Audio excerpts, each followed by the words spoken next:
There are 2 or 3 murders in this thing, and for what? There is no plausible reason to show such a thing, so I decided to make it a dream. Those are words from director Fritz Lang on his 1944 film, The Woman in the Window.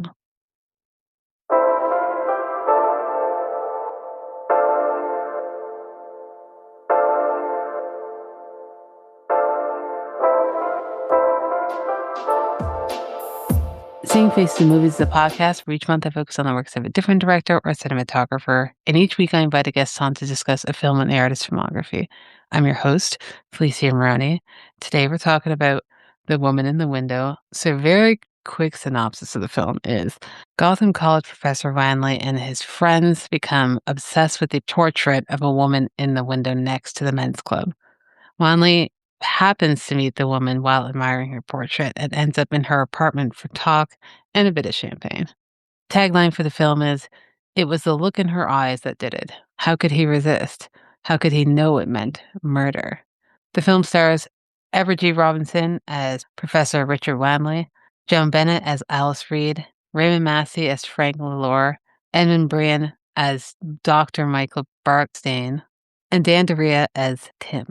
It's written by Nunali Johnson, based on a novel by J.H. Wallace, cinematography by Milton R. Krasner, directed by Fritz Lang, edited by Marjorie Fowler, music by Arthur Lang, Hugo Friedhofer, Bruno Mason, and Charles Maxwell, costumes by Muriel King, and special effects by Paul K. Larpy and Harry Redmond Jr.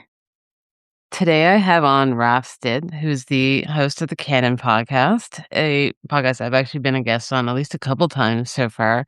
We did Bicycle Thieves and Portrait of a Lady on Fire, but I had a blast on those episodes, so I'm very glad to have you on. It's a long time coming and a great shame to me that you haven't been on before. So thanks for finally coming on to the show. I'm so thrilled to be here.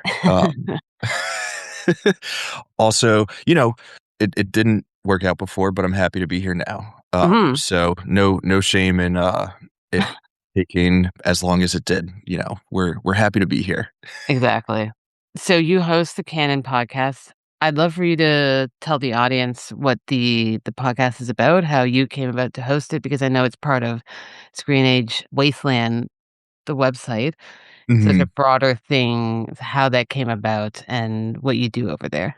For sure. So the Canon is a podcast where we go through the movies that have been deemed the most essential films ever made. It's a list of maybe 250 to 300 movies as voted on by the contributing writers at Screen Age Wasteland. Most of the list was put together before I started writing there. That's my disclaimer, to note that not every movie that I would consider to be essential is on that list, and there are some movies on that list that I would not consider to be essential, although there is a lot of overlap, but that's really neither here nor there. So the idea with that show is we're going through that list of essential movies, and we're exploring, or I'm exploring with, different guests. Some of those movies, each episode is about a different movie on the list, talking about what makes it essential, why it's significant within the history of cinema, within the story of movies, and it kind of serves as like an entry point into, someone being a film fan, a movie nerd, whatever it is that you want to call it, a cinephile, all of that stuff. So it's supposed to sort of serve as like the foundation for film fandom. I kind of started it because I was doing some other podcast work and like writing and stuff, and I felt like a lot of my approach to watching movies was like very cynical and very actually kind of dude, just being a contrarian for the sake of being a contrarian, having hot takes, which is always fun. But I wanted to really remind myself, as well as other movie people, both, on the internet and in my real life, of why we got into this, why, movies have become an obsession for so many of us. And it's because movies are awesome and movies are rad, and they teach us so much about ourselves and our shared history and our collective humanity and all of that stuff. So really just wanting a space to explore that and to really celebrate cinema, as opposed to just tearing it down and being overly critical of things. So that was kind of like my intended purpose of the exercise. I think it has served, at least for me, to sort of reshape and rethink and refocus how it is that I think about movies, which has been, yeah, super fun. It's been like, I don't know, 4 years running now, which is wild to think we have over 100 episodes. Yeah. Yeah, it's been a lot of fun. No, that's amazing, and I love that approach because I feel like, again, in the day this day and age where Letterboxd has become so popular, like, where and I hate to say this, but maybe I'll just be a dick, where, like, the normies have a letterbox. And I mean by, like, the people who don't watch that many movies, but I think it's cool because it kind of encourages people to branch out and be like, "Oh, everyone's talking about this Mhm. one movie that I probably would never hear about." So there's pros and cons to that, but I think with that and everyone having access to voice their opinion, which I think is great, you do still have people who want to just be like, "Well, actually," Ye which is yeah. fine. I'm the type of person, if I don't like a movie, I just never wanna talk about it. Uh, just because if you hear me talk about it, it's just not gonna be fun for you. So I'd rather talk about movies I enjoy, but I also appreciate different opinions. So sometimes I'll cover a movie on this podcast that I like, but it's not like my favorite movie in the world. So Mhm. I love that. But 100 episodes plus in is amazing because I was looking to see what episode number our Bicycle Thieves was, and it was like 104, and I was like, "Oh my gosh, that's like a lot Yeah. so far." So that's fantastic. I love that, and I think it feels like must feel like a lot of pressure to be like, "These are essential films," but I think that some films you can deem essential, even if it's not a film that you might consider essential or that you even like, but you're like, "You know what? Someone getting into the medium in a more, academic way maybe should watch Mhm. this film." So, I appreciate that show there needs to be shows like that too, and I love that because 'cause you're not just covering, your modern blockbuster, you're still going Yeah. through the history of film. So, it's important work, for sure. We're Um, trying. I'm trying. there you go. Because I know you've also covered Fritz Lang on the show, you've done M, so Mhm. that's a Yeah. good transition to Nice. what we're talking about today. We're talking about Woman in the Window, Fritz Lang. I don't know if it's a lesser known, but it's definitely a lesser revered film of his than M, that's for sure. It would be difficult to meet the heights of M or his other American films, but I am curious before we get into the film what your relationship is to Fritz Lang.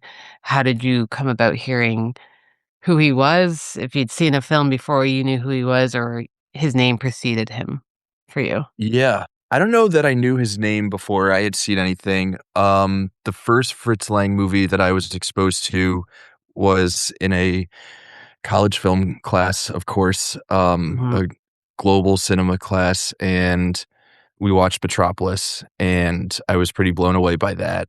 And it had been over a decade in between that, first Fritz Lang movie that I watched and the next one, which was M. Mhm.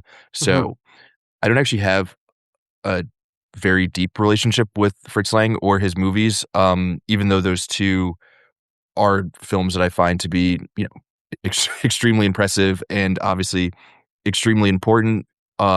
Knowing that he is someone who is a seminal figure within the history of filmmaking to sort of like bring it back to the canon and like what I do over Mhm. there in terms of understanding these filmmakers who are part of the story of cinema and of filmmaking. But yeah, for me personally, like he's not someone who I've seen a lot of his movies. A lot of them are ones that I've heard of and are on the watch list, and Mhm. I'll I'll get to them hopefully soon, sooner rather than later. But haven't actually come around to any of them. But every time I watch, something or the three movies of his that I have seen, I'm always like blown away which is it just serves as another reminder that this is someone whose filmography I need to dive a little bit deeper into because I am a fan of it whenever I do end up watching it. Um, Yeah. but yeah, that's me and Fritz. That's my relationship with our boy. There you go. Uh, Fritz. It's so funny just calling him by his Fritzy. first name. I'm gonna Yeah. start calling him just Fritz. No, I love that, and I think I never try and shame anyone for being like, "Oh, you haven't seen this before?" Because to me, I'm always jealous when someone hasn't seen anything before because it's like you get to watch it for the first time. I've already experienced that, and Hmm. sometimes like that first time is the best time. So there's like a lot of lying ahead for you that I know will probably blow your mind even more than Woman in the Window, especially if you like M and Metropolis. So I'm jealous of the journey you have ahead, and there's no rush for it.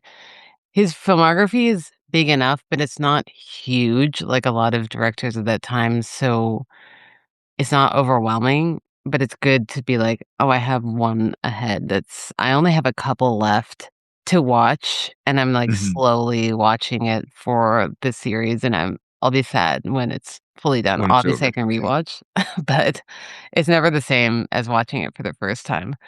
So, that's fantastic. But we'll get into The Woman in the Window, a film that stars Edward G. Robinson, Joan Bennett, Dan Daria, and Raymond Massey.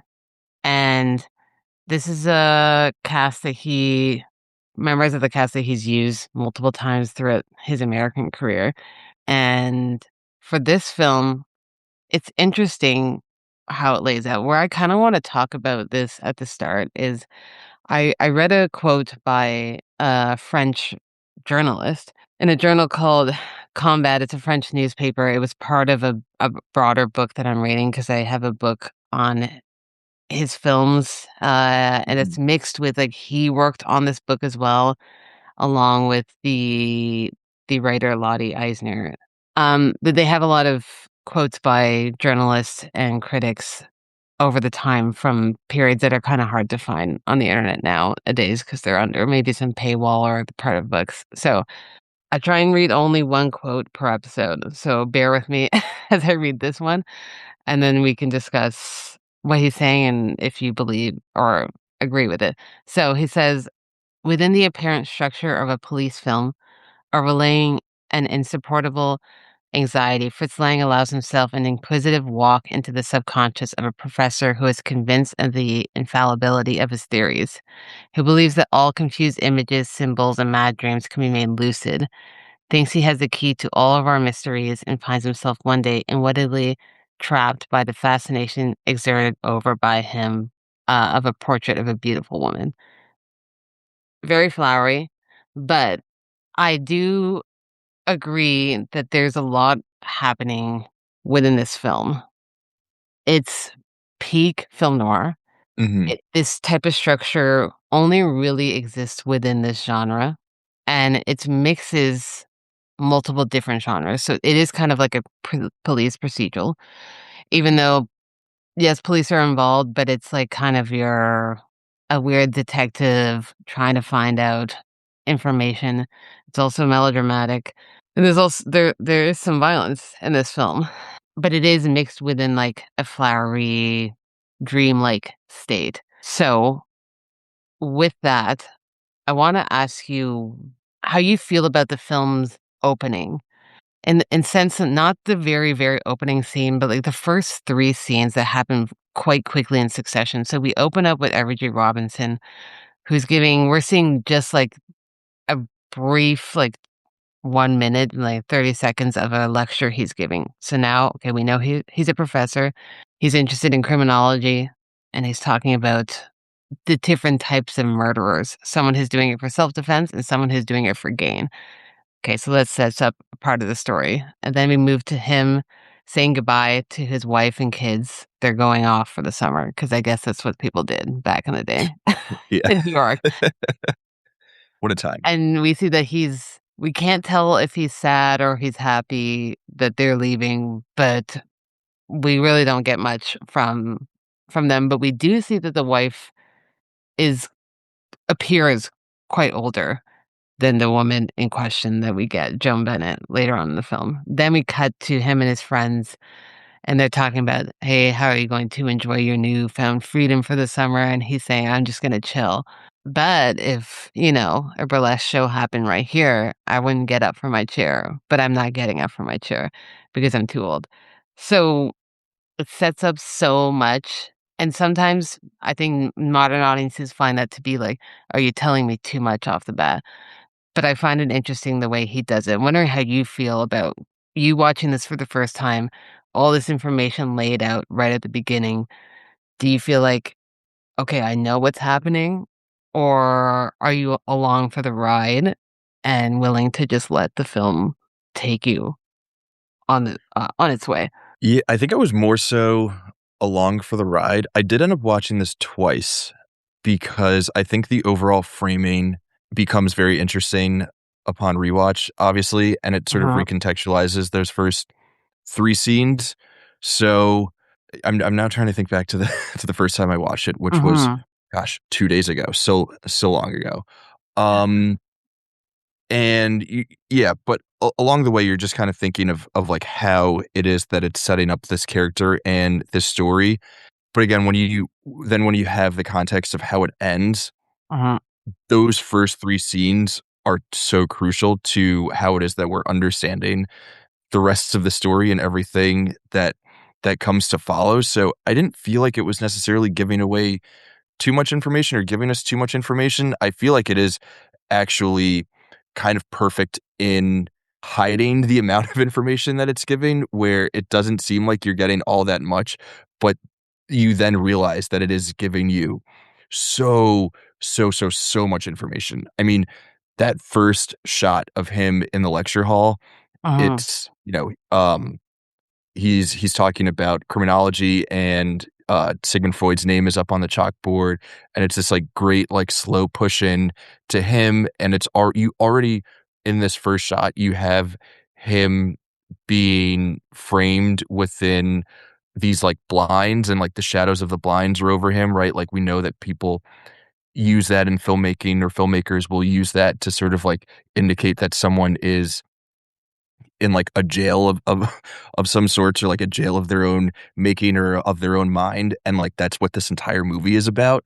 So literally from the first shot of the movie, it's setting up what the entire thing is going to be about, Yeah. which yeah, I think it's pretty great. I mean, I agree, and I love that you mentioned that the framing of it makes it feel like it's in a jail of his own mind because, again, that is what this film is about. And the first time I watched this was really, I don't know, closer to 10 years ago, and this is the first time I watched it since. I had forgotten what the ending was. I knew there was a Mhm, twist, and we'll get into our thoughts on the ending for sure, but I remembered most of it. I kinda mixed it up with this and Scarlet Street because he does that one right after with the same cast, mhm, and we'll get into that. But rewatching it, I was like, "This is perfect way to kind of get the audiences situated without having to go too much into his background." Like, him having a wife and kids, that's a very brief scene, and yes, we see pictures of the kids and the wife, but we never see them again. We don't see what they're doing and they're off doing. He never really talks about them, and that's all you really need. It's not important to the story. I did read that at some point in the script that they had a flashback to, when he first the crime actually happens. He has, like, a flash, one of those kind of, like, montage dreamlike scenes where mhm, he's seeing what his wife is gonna say and what his kids are gonna say, and Lang was like, "Yeah, no, we gotta cut that. It's too much." mhm, So, I think that he was very smart in the way he showed information. I do wanna expand on that in the 3rd segment because it kinda ties into the trademark that I have. But I like mhm, the dreamlike quality because I read that another French critic, Gavin Lambert, was saying in Sight and Sound in the '50s that it does feel like a dream, and the audience is kind of battling between, like, what is dream and what is real because everything seems real up until there's points where you're like, wait a minute, is he not seeing things correctly, or is this a dream, or he's Mhm. misremembering things? And on the second watch or any subsequent watches, you still get that feeling because, when we get the wake up scene, you're like, "Oh, so we're right back to where not it started, but a moment there." So I think that a lot of people's complaints is that it feels too telegraphed, but I think those are the people who've only watched it maybe the one time and were kinda thrown by the ending. I think Mhm. it one of these type of films work best maybe on a rewatch.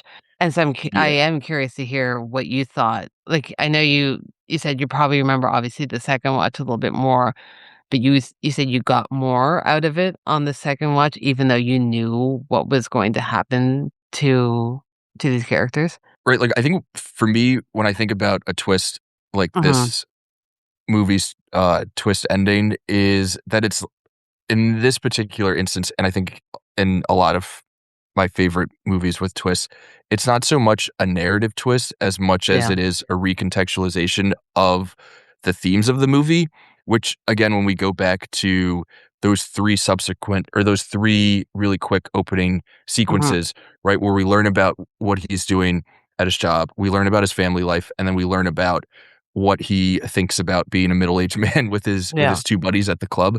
All of those things inform what it is that the rest of the movie is about. And then the ending reinforces what those opening scenes are telling us about the character, about this experience, about what it is that Fritz Lang thinks about, the male psyche and and all of those things. And it also like I think it informs a lot of what the film noir genre would come to be defined by in a lot of ways that we don't actually think about when talking about the genre, which I find to be Mhm. very interesting. Um, but it also does recontextualize the entire genre, or at least it did for me while I was watching it the second time around. No, I agree because I think that a lot of people who think of film noir just think it's a detective solving a crime, whereas Mhm. it is very much what you said. I think it's more about, uh, the psychological approach of these characters. Oftentimes, it is about the male psyche, and it's definitely very much about that in this film, but that's what it is about. It's about, temptation and where your mind can lead you. When he first meets, Joan Bennett, the woman in the window, Mhm. as she's watching him watch a portrait of her, he says, "I've been warned about, a siren call." And he really pushes against following through, but he's like, "A drink is an innocent thing," which it is. Mhm. His intentions, I don't think, were anything other than, like, I can talk to a pretty girl for a couple hours, and then I'll go home to bed. Yeah. And it's weird because I personally don't think that his intentions were ever ill in any way. I don't know how you read it. I didn't think that his intentions were ill. But thinking about the Joan Bennett character and just like the idea of the femme fatale in Yes. general and how it is that that particular aspect of film noir is read. And then when we think about these movies really being things that are exploring the psyche of the male characters, Mhm, this movie is really, really hammering home that a lot of that how it is that we define the femme fatale is just projection from these male characters who are mhm, like they themselves are the ones who are getting themselves into all mhm, this trouble that they find themselves in, and then we'll just like place the blame on the female character, or like we as audience members will place the blame on the female character. So what this movie does in its framing, again with the twist, is that it was always him. Like yeah, he is fully projecting this femme fatale character as someone who gets him into trouble when really it's just his own fantasies about what it is that he could possibly get away with that ends up being how he finds himself in this sticky situation, which I it's too early within a genre that has not yet been defined mhm, for it to be a commentary about the genre. yeah, But when we look back on this movie and everything that comes with film noir, it can then be read as some sort of meta commentary on the genre as a whole. That's really perfectly said. It kind of ties into the following point I have about the genre and American pulp and how that came about. Because film noir obviously originated really or became popular in the States, and it was the French who coined that term, film noir. But those type of films did not start in the eras that we're thinking of film noir of the 40s and 50s. They stem back before that, and there's a lot of films that are precursors to film noir, but we can't necessarily consider film noir because it's outside of when the genre was coined. What I'm interested in is the American films, film noir films that we think of that are really popular. A lot of those are directed by non-American directors. Fritz Yeah. Lang, obviously not American. Billy Wilder doing Double Indemnity, also not American, both German directors, but this stems back. And Renoir's gonna come up again, but I wanna bring up, Jean Renoir because a lot of his films in the '30s were considered precursors to the noir genre, where he made films that you would if you're watching it and you don't realize that it's, like, the '30s, you're like, "This is a film noir," but technically, it's way before those started, and he's gonna come up again because Fritz Lang and him have, a lot of parallels, but we got, say, Jean Renoir doing that stuff in France. We've got Billy Wilder, Fritz Lang coming over to America after Mhm. being filmmakers in Germany, but we know, there is some stuff going on in Germany when they left. What? Some little issues, going on, and they fled to America.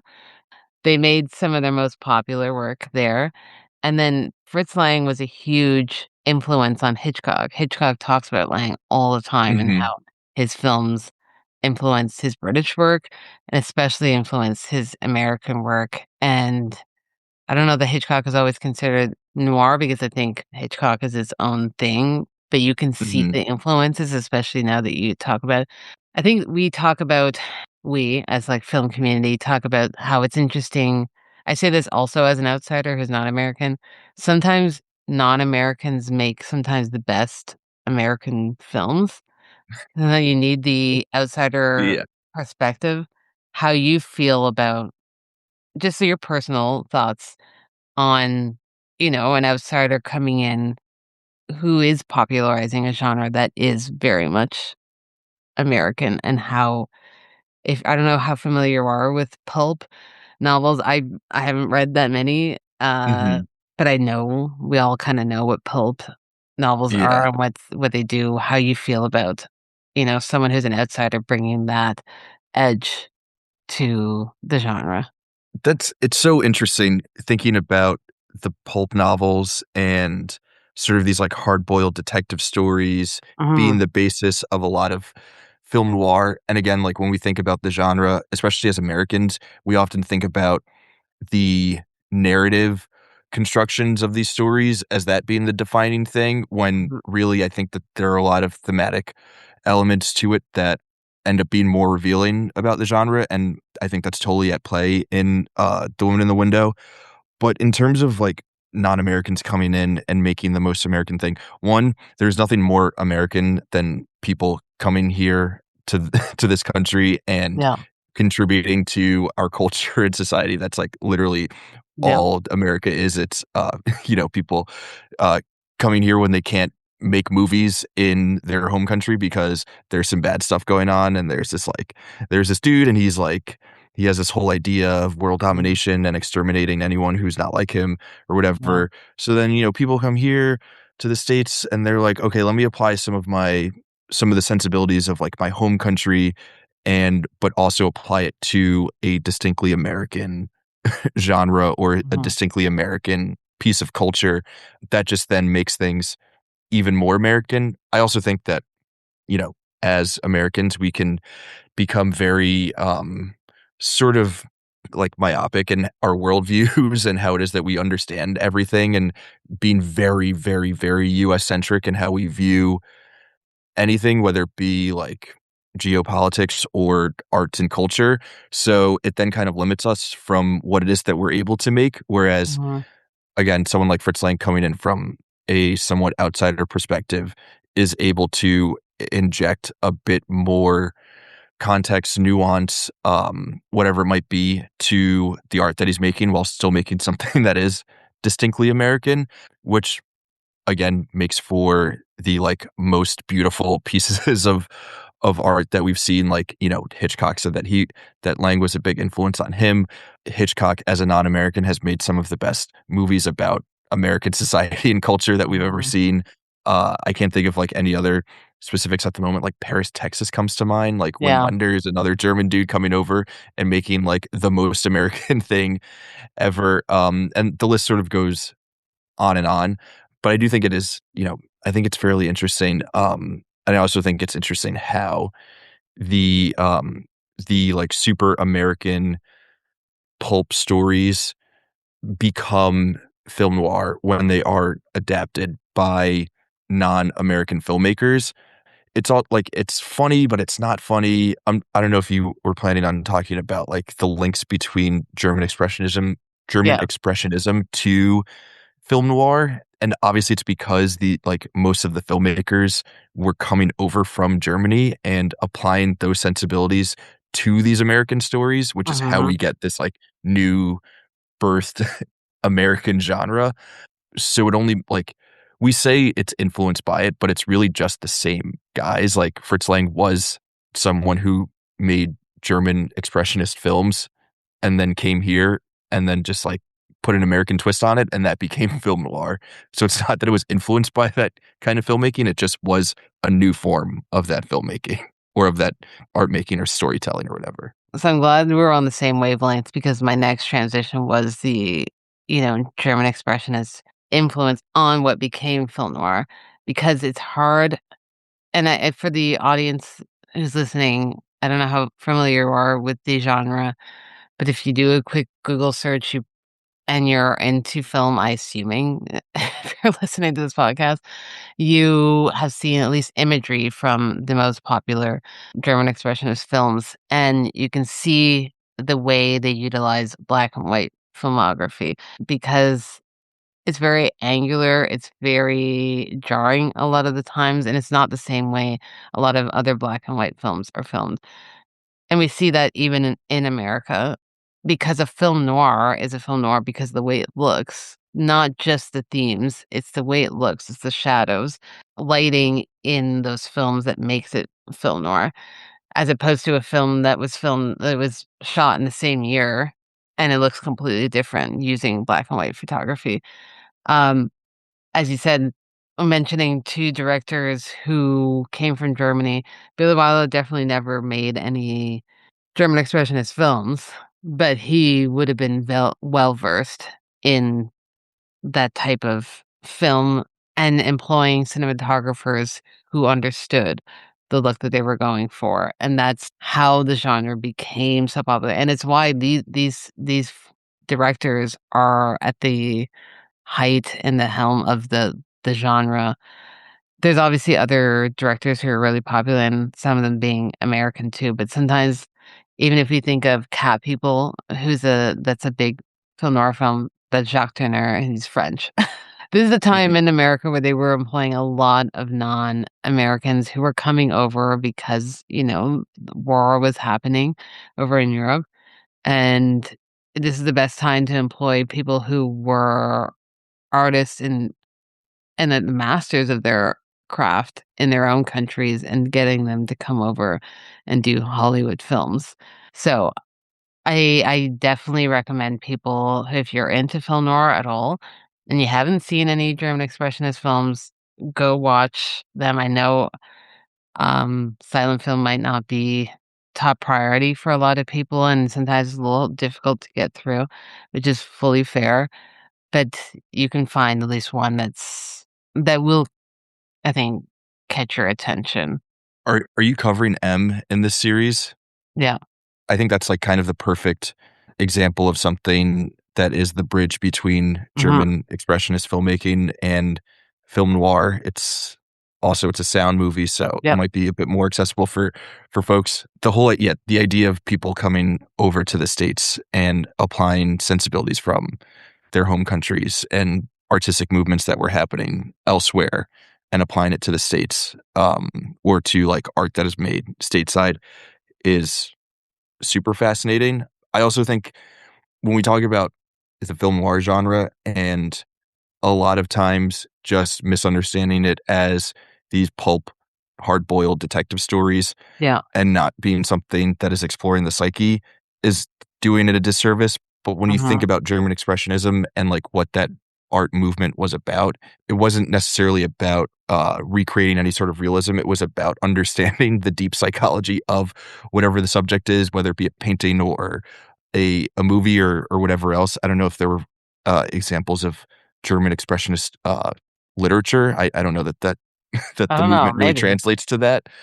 But again, when you're thinking about that movement really being defined by those things, it only makes sense that when film noir is starting, and again, before it's even defined, when the genre is in its early stages and then becomes a thing within American filmmaking, that there is something deep within the genre that is interested in exploring the psyche of these characters, whether it be through the visual language of the film or like what the stories themselves are about. Like that is something that we can't overlook when thinking about film noir. And again, this movie is such a great example of that, of how it's impossible to remove that reading of film noir from these movies because it's all about the psyche, folks.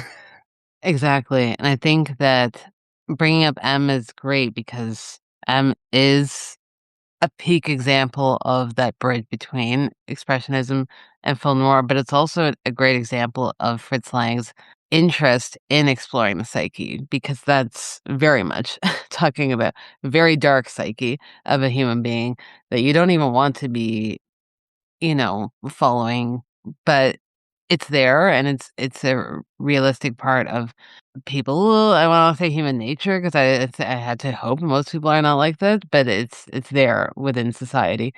And his jumping later to a woman in the window, it makes so much sense for him to make a film like this. I don't think anyone who's seen one or two or multiple Fritz Lang films would ever think like, why did he make this movie? It doesn't make sense for him to make it. It does make sense, whether people like it or not.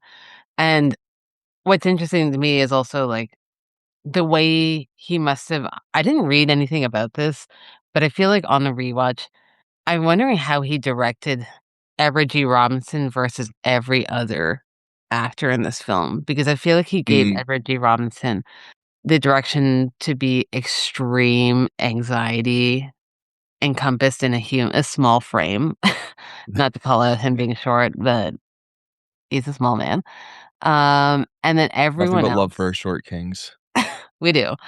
I mean, who doesn't love Everett D. Robinson? I think he's fantastic in every movie, and he's obviously very, very good in this. But I felt on this rewatch, I was like, it feels like he directed every other actor to be like, you know that he did it, and you're trying to wait for him to slip up. We all kind of know that none of those characters do know, but the way they look at him, the way they talk to him, it makes it feel like they know and they're just waiting for it to slip up, and that's what he thinks, and that's where the anxiety comes in. How do you feel about the way that the characters interact with his character? Because everyone seems like they're on the same side. Joan Bennett's character is on a different wavelength, but you also don't know what her motives or her intentions are. And Danderia's character is kind of your classic rat snake style Yeah. character that comes with a lot of film noirs, but Everett G. Robinson's character versus even his friends who you kind of feel like, do they know? And they're Yeah. waiting. Yeah, how that translated to you. Yeah, it's so fun. It's such a Yeah. fun way to to tell a story, and I love the idea that that Robinson is being directed to play it in a different way than everyone else in the movie, where he just has to be this ball of anxiety. I've been thinking about Tarantino a lot lately, so to give like a modern sort of comparison, there's the scene in Inglourious Bastards where Shoshana and what's his name, Hans Landa, they like meet again, and it's unclear whether or not he knows that she's Uh-huh. like from the family from the beginning. And but so the entire like second act of this movie is just an extended version of that scene where you're unsure if the others know that he is the one who committed the murder and they're just waiting for him to slip up, or if it's just him projecting that onto them, which then makes him that much more anxious, or if it's some weird combination of the two. Maybe they don't know at all. To give a like silly modern day reading of this movie, it is just like I was reading it as the friends don't know, they're totally Yeah. oblivious to it. It's just like full benefit of the doubt. The height of white male privilege, right? Like these are guys who are part of this exclusive dinner club where they go and smoke cigars and drink old fashions and talk about, there are many leather bound books in the Yeah. library, and they talk about how life ends at 40 and all this stuff. And again, this isn't like actually my reading, but just like a funny reading that one Mhm. could apply to the movie is if that were a black dude, immediately his DA friend would be like, "Oh yeah, you did the murder. Like we're bringing you in for like you're arrested right now." But because he's a professor and they belong to this exclusive club, it doesn't happen. All of that to say, it is a very fun way to have the story play out, and it allows for some really fun acting from Robinson and from everyone else because there's so much that they can do with the characters and how it is that they interact with each other throughout those scenes, that it's like more playful than Mhm. something that you would expect from Fritz Lang. Like, um, I saw a lot of readings of this movie as it being very funny, which isn't something that you expect from a early 20th century German American filmmaker, but is like it's totally there. Like there is a lot of playfulness and a lot of humor within how it is that those interactions play out.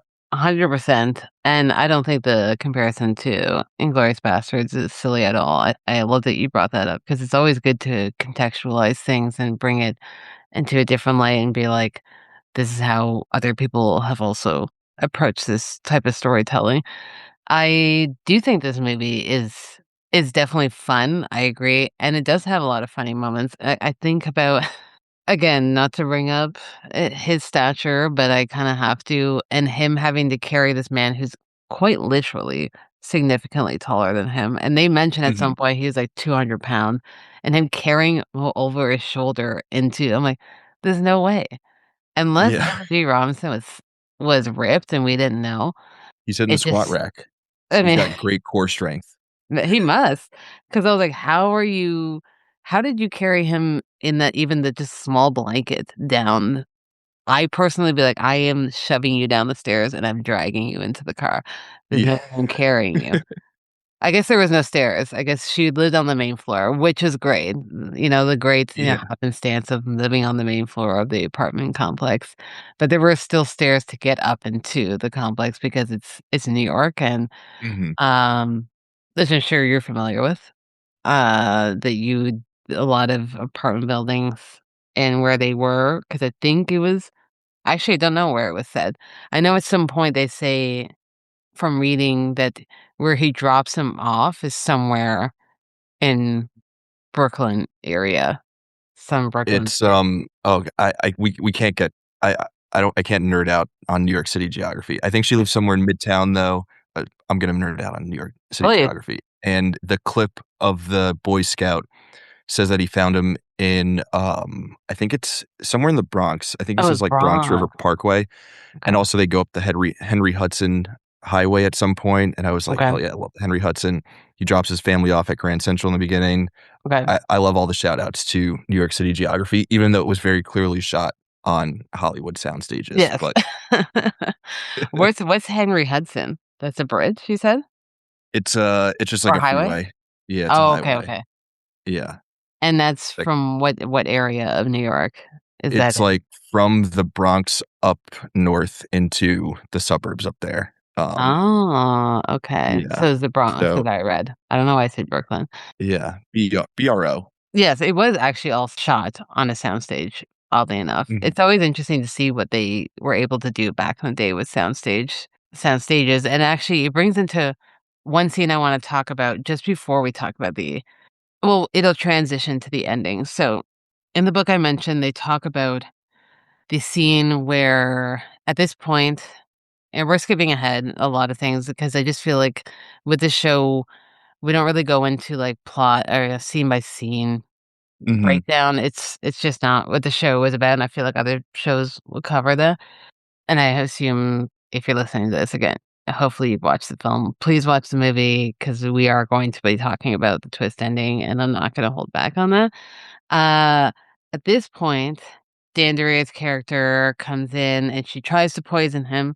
He's too smart because he's obviously a seasoned criminal, and he's like, "There's a reason why she's trying to get me to drink this drink," and is smarter than she thinks that he is. At some point, he leaves, he takes the money, and she hears gunshots outside of her apartment, and she looks out, and she goes and she realizes the cops shot him because he was, I don't know, being creepy on the streets. I don't know what it was, but they shot him dead. Things obviously, some things never change or when it comes to, certain organizations, but she realizes, okay, they are gonna peg him for the murder because he has the watch. Cool, we're done, we're free. She calls, Everett G. Robinson's character, and we see him on his chair that's next to the phone, because again, that's where people had their landlines and just a comfy chair that they were sitting on, and he has a glass that we can tell that he probably drank the rest, of the medicine that he was prescribed, noting earlier back, his friend, who's also a doctor, said, "If you have too much of this, you will die, and people will just think you just had a heart attack." So, we have him kind of waking up because he hears the phone, but he's not strong enough to answer the phone, and we see him kind of pass out. That being said, do still see him breathing.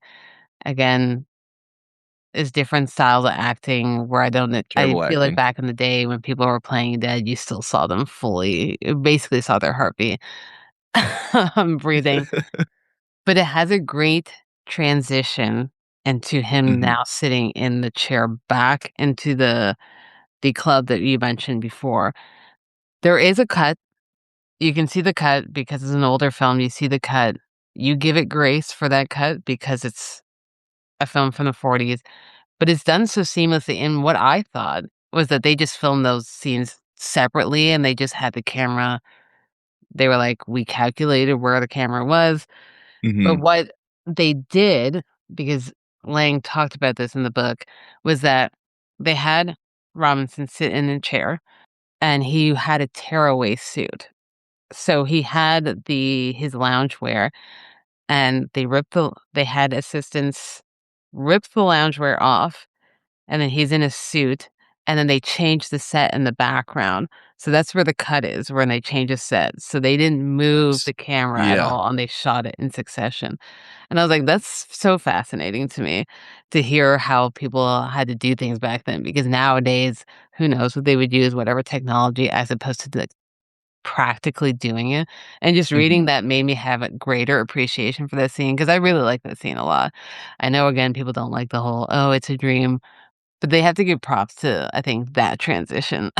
The lack of technology and, like, there have been so many technological advances in film that have been so great for the art form, but a lot of times, like, the greatest bits and pieces of, like, ingenuity and creative genius come from technical limitations and Uh-huh. yeah, thinking through, okay, are we doing a tearaway suit or are we measuring, are we taking a measuring tape and figuring out where the camera is in relationship to the chair? What kind of, are we using the same lens? What kind of zoom are we looking at and all of Mhm. that stuff? How are we changing the background? Where is the cut? How quick is that? Are they like so they film and they cut it and then they move the background and then they start rolling again and it's all like happening within a couple of minutes. Like all of that is like so insane to think through. I know. Um, how it is that people are doing that for this moment in a movie that is a split second transition, but it means so much to how it is that we understand the movie.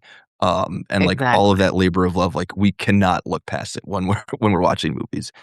I know. That's why I was like, I don't mind the ending, which we're about to get into, but that made me have a greater appreciation just for the art. And I do want to get into why he was so adamant about having this ending. So I do want to get your thoughts on it and give me your raw thoughts. It doesn't matter if you like or didn't like, it doesn't, I feel like, deter from maybe how you like the rest of the film. But he was criticized for the Hmm. dream ending, even at the time.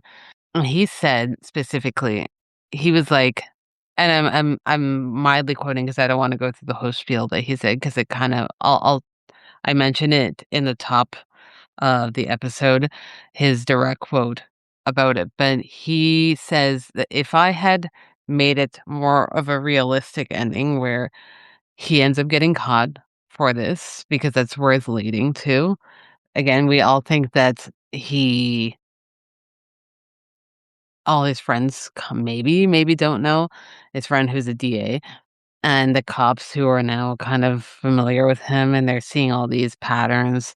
And we're like, I mean, for me, I kept just thinking like, it's only a matter of time until they realize he has the car that the tracks match, Hmm. and the model. It was never mentioned, but it probably would have been mentioned if he had been caught. But he was like, in his mind, it would have been a bad mistake to have like a defeatist ending like that because his intention wasn't to murder this person, which tracks back to the very opening scene of him talking about murder as self-defense, which this was Hmm. self-defense. Someone he would have been murdered if he hadn't killed him first, or something for gain. Now, again, they were going to kill someone later for gain, but it didn't happen. But the initial murder that he would have been wrapped for was not for that. And he thought it would be a defeatist ending. And he's like, the film was actually very successful, which it was. And he doesn't believe that the film would have been successful if it had had a more straightforward ending. And maybe it's like the concept of people talking about, we have a lot of films. I don't wanna give twist endings for other films away because even though some of them have been out for 20, 30 years plus, but a lot of those films people are talking about because of the twist ending, so sometimes it's a case of that. How do you feel, 1, how did you feel on the first time when you're like, "Oh, it's a dream?" Hmm. 1, and how do you feel about the concept of this being successful because of it having that twist dream ending? I think it being successful because it has a dream ending kind of makes sense. Also, when we're thinking about this being sort of an earlier example of film noir, right? We kind of then understand the genre in the later half of the 40s and into the 50s as Mhm, being something that doesn't always necessarily give us a happy ending, but that's um with the additional context of like fully understanding what happened with the war and everyone across the globe sort of being shaken up understandably to their core about what it is that they saw and not having as optimistic of an outlook on life. So like maybe in 44, I believe the war was still going on. That's probably mhm. something that I should know as an adult person. Okay. But I barely um know, but I do know that yeah. it's going on. It makes sense at that time that, like, people are still kind of, like, looking for more hopeful or happy endings. I saw a lot of r like, I did some research and Mhm, read some reviews. I saw a few readings of people saying that, like, the only reason that the ending ends up being a dream is because of the Hays Code and not being able to have the movie end with either them actually killing, the character's name who, his name is escaping me at the moment, or with ending with the Richard Wanley character, like, committing suicide. Like, I get that that may have been part of the reason for it, but for me, mhm. going back to those first 3 scenes, the ending totally makes sense.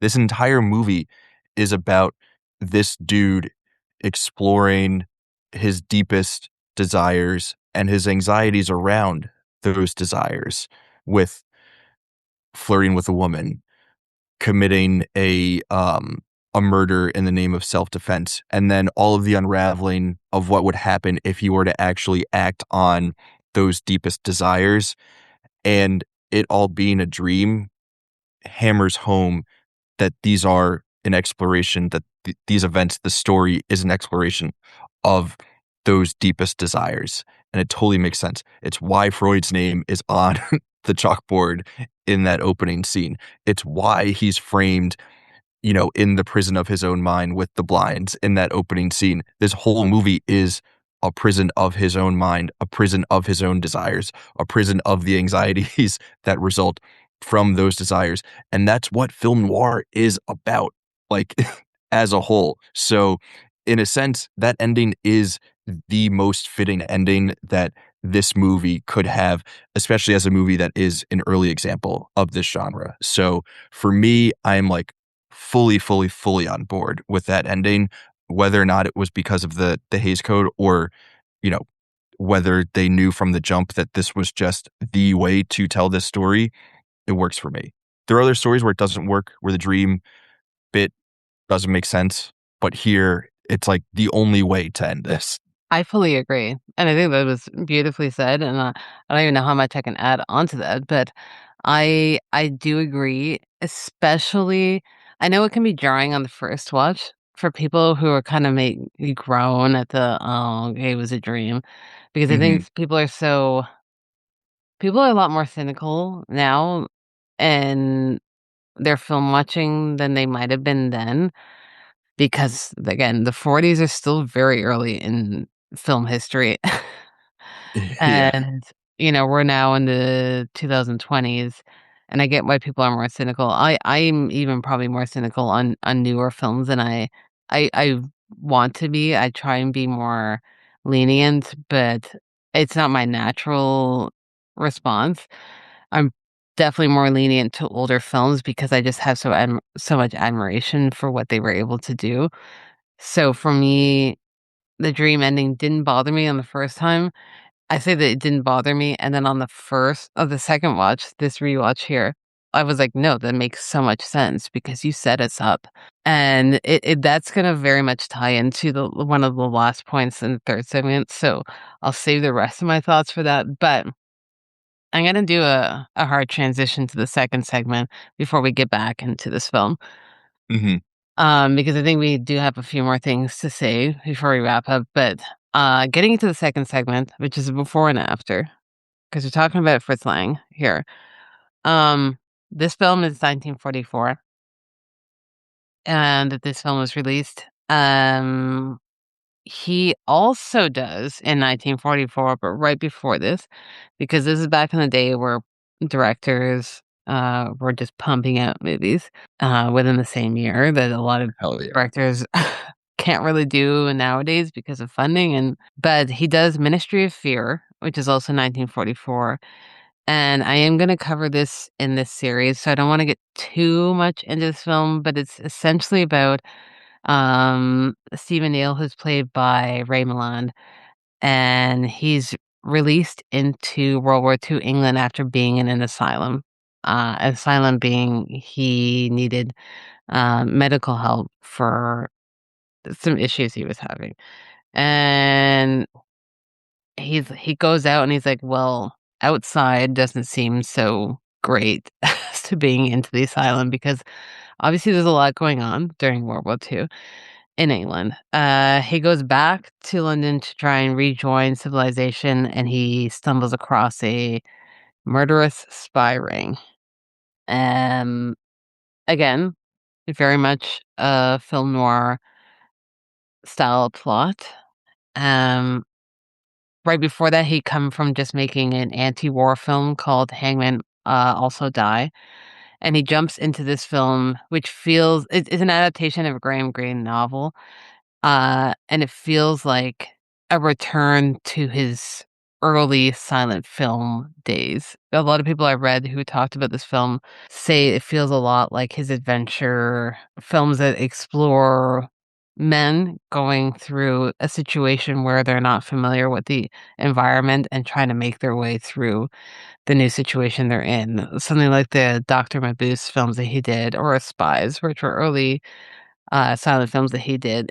The main point I want to point out for this was that at this point in his American career, because he made a few American films leading up to A Woman in the Window, he was already brought over and well respected and loved by the companies. So he was given a lot of liberties, and it was often in his, it was almost always in his contract to be, to have the ability to have creative reign on his films. So he would get a script and he's like, I like this and this and that. I'm going to change this. For some reason, his agents, when they drew up the contracts for Ministry of Fear, forgot to include that clause. So he was beholden to the script, and that's why he considers it one of his lesser ones, or one that he's a little bit more disappointed because Mhm. he couldn't change things. It's weird because I consider it maybe my favorite of his. So it's interesting to hear that he's like, yeah, I don't love it that much. So that's where he was just before he makes Woman in the Window. And then right after that, he makes Scarlet Street in 1945. Now we are getting two films back to back with essentially the same cast. It has Joan Bennett, it has Dan Duryea, and it has Everett G. Robinson. Some people consider it a kind of, I don't know if they would consider it a continuation of Woman in the Window or a remake of Woman in the Window with a different ending, but really it's an adaptation of a novel from Georges de la Fautière, who's a French novelist, and the first person who adapted that novel was Jean Renoir. That's how he comes back. So he made La Chienne as an adaptation. Fritz Lang was a huge fan of that movie, but said that he doesn't want to remake that movie because I feel like if you're a big fan of a movie, you don't want to remake that movie. You're like, I'm going to make an adaptation of this source and make it my own way. So that's what he did. It's about a guy played by Everett G. Robinson who's in love with Kitty March, played by Joan Bennett, as he's wont to do in these films. But she's in love with a crook who's played by Dan Duryea. They're art dealers, and Chris is an artist, and Chris's work is very good, but he is not getting any sales. When they start to be able to sell his work, they're like, the only way we can do is by giving her credit as the artist. So it's interesting, that film. Mhm. It's weird because I think people like Scarlet Street a lot more because of the ending being more along the lines of what we've been talking about, being more of a realistic and darker ending without giving anything away, which I don't think that gives anything away. It's just it's not a dream at the end. So it's interesting where his career went, and he didn't really talk about Scarlet Street as much, but I feel like from reading a lot about his work, I think maybe he was like, he either felt that that ending made more sense for this one, or he maybe gave in to being like, we need something that's more pulpy than dreamlike for it. So that's where he was in his career at that point. We're really at the height of his career. He makes a lot of great and big films in the 40s. Really, the 40s in America is where his height is for people who have seen things outside of Emmett Metropolis. I highly recommend both those movies for people if they haven't seen them. I feel like I know Ministry of Fear has been released by Indicator, maybe Criterion, because I feel like I have two copies. I think it's Indicator and Criterion. Scarlet Street might be a Kino release if you're someone who likes collecting physical media. Um, so that's that. I'll get it back into the third segment, which is trademarks, but it's also kind of like a wrap up of thoughts.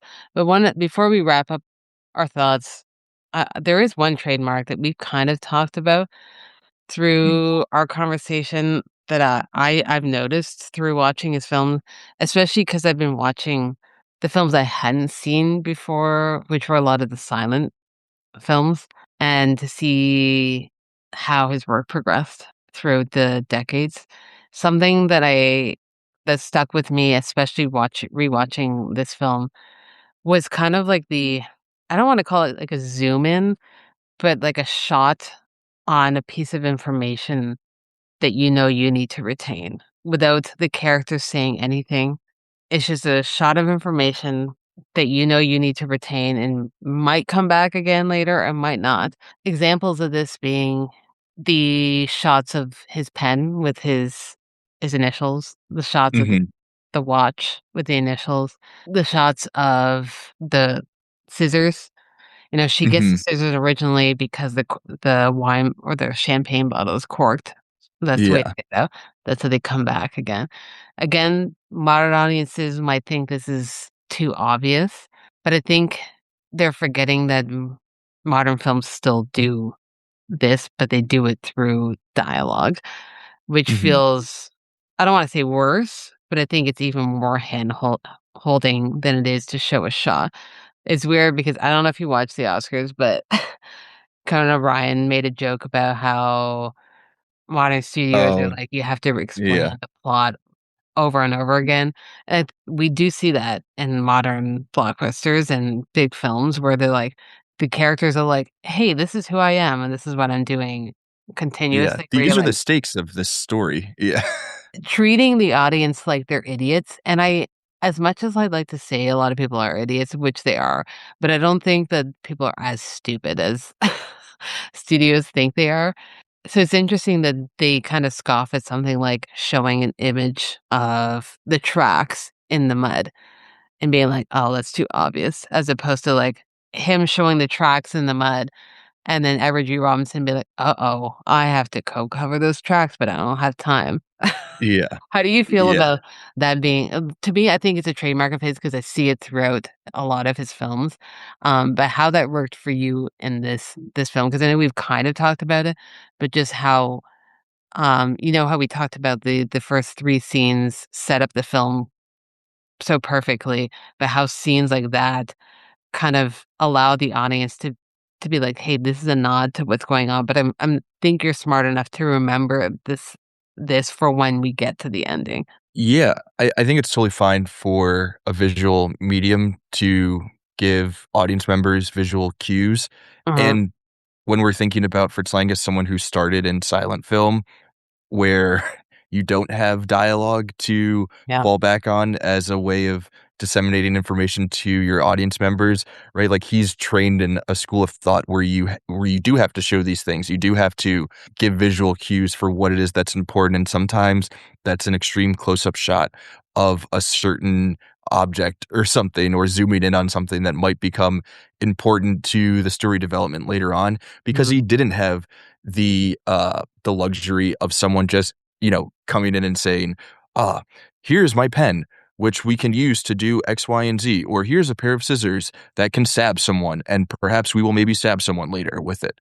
It's a different way of giving the information, and I think, again, with film being I know we say audio visual medium, but it is a visual first medium. Mhm.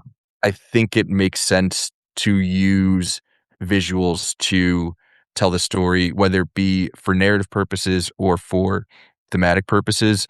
And there's really no complaining that we can do as audience members if something is too heavy-handed or not heavy-handed enough. We're gonna complain either way, if it's not shown to us. Why didn't they pay more attention to Yeah. the the tracks of the car? Like we're gonna complain either way. Just absorb what it is that the movie is giving to you, and go along for the ride that it's taking you on, and appreciate, whatever artistry is involved in those shots is, I guess, the advice that I would give to folks watching movies. But yeah, for me, I think it's cool that we get to highlight certain objects throughout the movie. So do I. I love those type of camera, I don't wanna say tricks, but, style of storytelling. I'm also a huge fan of, like, that it doesn't happen in this one, but, like, the newspaper swipe of, like, "Oh, Yeah. here's the" I love that, and people think it's corny, but I'm like, "It's so much fun," and I No, think it that's where works it in lends M to. Yeah. and it works in Spider-Man. You E know, it works in the Sam Raimi exactly. Spider-Man, the same that it works in that. It They're needs a both. director who understands the fun element of it, and, Mhm. Sam Raimi is the type very much the type of director who understands that fun element, and I'm sure people at the time when that was released thought it was corny, but you look back on it and you're like, "You know what? That's fun." Yeah. I always talk about on this show or with friends how people don't like their movies to be fun anymore. Everything has to be serious and dark. And it's like life is already like that. You can have Yeah. some fun things. It's okay. Don't don't get me started on the hate towards our boy Wes Anderson, you know? Oh my God. God forbid someone direct and make a movie that has some artistic flair. Okay. So I do plan on definitely doing a Wes Anderson month, so I will have you back for that. Because I fully agree. Again, not to make a huge tangent, but the hate that he's been getting, I'm like, first of all, get real for 1 second. Just get real. He's not pretending to be anyone that he's not. And also, he's been doing this. Why is it now all of a sudden annoying Yeah. to you? It does it makes it It makes an drives it me makes insane. 0 sense. People Uh, don't talk like that in real life. Well, it's not real life, it's a Wes yeah, Anderson movie, and people always talk like that in Wes Anderson movies, and it's fun when that happens, so yeah. People let's don't enjoy talk it. like that in a lot of movies we're watching. Like, it's not a big deal to have you guys ever read a book? Have you engaged with the Which goes story? back to the complaints some of the complaints that people have about the ending of this movie, Yes. where, like, they would prefer it to be more realistic, but a realistic ending with him just sitting there dying from the poisoning or whatever doesn't make for an interesting artistic expression, No. or it doesn't serve what the rest of the movie has been leading towards in terms of its culmination, right? Like, again, God forbid a movie, God forbid a piece of art express something in a somewhat interesting way. Yes. Like, Exactly. we should not be losing our minds over that. We should be celebrating it, whether it's a 1944 Fritz Lang movie or if it's a 2025 Wes Anderson movie. Like, Yeah. we need to rid ourselves of the idea that movies need to be realistic in order for us to appreciate them. Yeah. No, I fully agree, with that, especially as someone who's, like, a huge De Palma fan who makes very unrealistic films, and he gets shit on for that. But I think that's perfectly said, and I think it ties back to what you said, though, that this is a examination of a human being's psychological, moment where he's just envisioning something that he could do, as we all do. Everyone daydreams. He had a very deep sleep, but sometimes we have very realistic dreams that feel real. Yeah, get 3 cocktails. Yeah. That's what happens when you have 3 old fashions and slam a cigar, you know?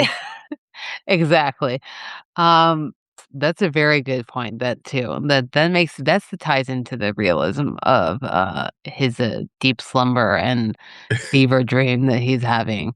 He's just trying to combat the hangover that he's about to have. Yeah. So, that's realism for you folks. I don't know what you guys are talking about. And by you guys, I mean the people on Letterboxd who don't like this movie. Yeah, obviously not listeners of this show. Yeah, hopefully not. The royal you. Um, Before I ask you the very last question, which is a double bill, I'm wondering if there's any last thoughts that you have on the film that we haven't mentioned? I don't think so. I think we covered everything. Yeah, Yeah, thank you for having me. This has been such a fun conversation, and a super fun movie to talk about. I'm excited to explore more of my boy Fritzy, Scarlet Street. Yeah, it sounds like people kind of enjoyed that one more than this, so I'll be interested to see how I respond to that one yeah. versus how I responded to this. But also shout out to I don't have any of the names of any of the reviews that I read, but they did, I think like you on the first watch, I was okay with the it was all a dream sort of Uh-huh. ending. And on the second watch, after having some more context, it really, really, really clicked for me. Also, shout out to Biggie. It was all a dream. I used to read Word Up magazine. I live like in Biggie's old neighborhood, so Oh, yeah? that's always like top of mind. And then watching the ending and you know, it was all a dream. I was like, oh, I wonder if Biggie was a big Fritz Lang fan, and that's what inspired Maybe. him to write that opening bar of Juicy. We'll never know. Well, I don't know, but that's a good, tie back to New York right there. Yeah, So, yeah. I love that. No, I think those are great final thoughts, and I fully agree, and I would be interested to hear what you think about his other work, that's for sure. So, I'm excited for your journey in the Fritz Lang world. But the last question I have for you before I let you go is the double bill. So, if you're recommending this film to someone else, and sometimes you recommend a film and you're like, "Oh, it's kind of like this," or you are like, "Hey, you should double bill it with this doesn't have to be a similar film." Mhm. Um, if you can have more than one choice if you want, you can list off how many. If you have one, that's totally fine. But what would you pair this film with, and why are you pairing those 2 films together? So my initial thought was Scarlet Street, more so because I Mhm. myself wanna watch that and Yeah. understand, sort of the similarities and differences between the 2 movies. Mhm. But as we've been talking, and I don't know why I didn't think about this before, but we're talking about twist endings. We're talking about twist endings that some people don't really respond positively to, Mhm. but do in a lot of ways hammer home and recontextualize the entire thematic exploration of a particular movie. And a movie that I will defend until the end of time, and I think its twist ending is doing nothing more than hammering home the entire thematic thesis of that particular film, is M. Night Shyamalan's The Village. Yeah. So Mhm. if you want a controversial twist ending, that doesn't necessarily maybe doesn't work narratively, but 1,000% works thematically. Watch The Woman in the Window, Mhm. watch The Village, and then piss off all of your friends by telling them that both twist endings are amazing. Yeah. I mean, I never understood the hate the village got, and I feel like I wonder if those people have revisited it. It's been a while since I've seen it, but I remember liking it, when it came out, but I know that at that point in not only just his career, but in where film was at, people were starting to get tired because of, like, Sixth Sense and that popularized it, and now everyone was starting to do twist endings, Mhm, but when it's done correctly, like in these instances, it earns that ending. Um mhm, not every movie needs to have a twist, and nor should every movie have a twist. But sometimes you merit that twist if you have been telling us this is what the theme is actually about throughout the mhm. film, whether you get that on the first watch or not. And it's always interesting to me the type of films that do work on a rewatch with a twist, because not a lot of films do. I think those do. I think so. I think The Sixth Sense is an interesting twist because that's more narrative, Mhm. and then when you rewatched it, you're looking for narrative clues Yeah. about what the twist is gonna be. But I think The Village and Woman in the Window, upon rewatch, when you know the twist, it's, again, all about what the themes of the movie are. Mhm. In The Woman in the Window, it's about exploring the psychological state of this dude and his deepest, darkest desires. In The Village, it's all about the lengths that parents will go to protect their kids. And when you have that context upon rewatch, the themes just hit so much harder. Yeah. Which is, my other big advice to folks watching movies is one, let's not look for realism everywhere. And two, let's open ourselves up to thematic exploration and emotional connectivity beyond just the narrative of a film. And when you do that, it'll just open up so much more that you're able to enjoy, including The Village and The Woman in the Window. Yeah. So that's my Let's put pairing. that on a t-shirt right there. People need to be privy to that. I have a couple choices for mine. I think one I'm gonna give off that I think that is maybe the more obvious choice. Mhm, Um, and they're released in the same year, oddly enough. So I picked Double Indemnity, Billy Wilder, also released in 1944. Kind of your seminal noir film. Um, and it's about a man getting entangled with your so-called femme fatale, and how they go about making, trying to cover up a murder and how that goes about and the ensuing actions that they make. So there's that. I do feel like a lot of people, again, probably who are listening to this have seen Double Indemnity. One that, again, maybe a lot of people might have seen but might not is one that was released a year later. This is 1945. It's called Detour by Edgar G. Ulmer. And I think that's a great noir film that is talked about if you really like noir, but isn't really talked about Mhm. if you don't know the genre that much. And it's a very fast-paced movie. It's like 68 minutes, but it packs a lot in the punch without feeling overwhelming, about a guy who just keeps making the worst decisions. And he comes across, I guess, what you can call a femme fatale, but she is a lot nastier than your generic femme fatale. And that's her character is very memorable in that film, but it's about a man, kind of like Everett G. Robinson's character in his dream, keeps making keeps getting himself caught into bad, uh, situations. Mhm. So and it's a bit of a road film too, because he's traveling across state, I believe, for that. Very American in the best possible way, and a film that I would highly recommend. I'd also highly recommend Double Indemnity. You have to watch that movie. I'm sure you probably have covered it on the canon, or at least it's on the list, It's probably? I think it's on the list.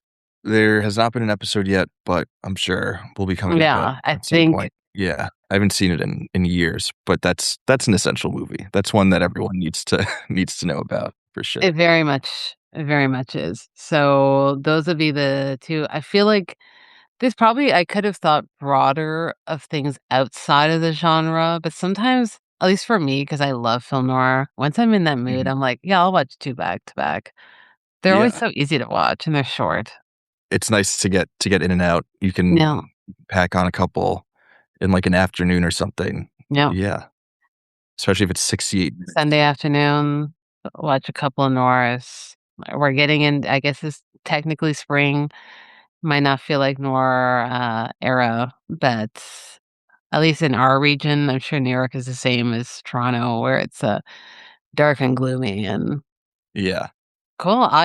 I also had a blast with this one. I figured that we would, but I'm so glad that we had a lot more to say about the film, because I think it's not as straightforward and by paint by numbers as people like to make it out to be. So I'm glad that we actually value at least the work that he and the crew and the cast did on this film. So, Ralph, thank you so much for a fantastic conversation on Woman on the Window. Thank you for having me. This has been so much fun. I forgot to mention on the front end, but I am a huge fan of this show. I love what it is that you do. I love the filmmaker series approach to how it is that we explore stuff. And I'm very happy that I was able to join for this. Oh gosh, I appreciate it. You'll definitely be back for Wes Anderson. I'm putting your name down, so we'll work that out. But I also Yeah. have to have you again outside of that too. Seeing Face the Movie is an official podcast of the Real Film Club. If you like what you heard, let us know at seeingfacethemovies.com or send us an email at seeingfacethemovies@gmail.com. And while you're at it, please subscribe and rate the show wherever you listen to your podcast. And stay tuned for our next episode on Ministry of Fear. Watch more movies, and we'll catch you next time.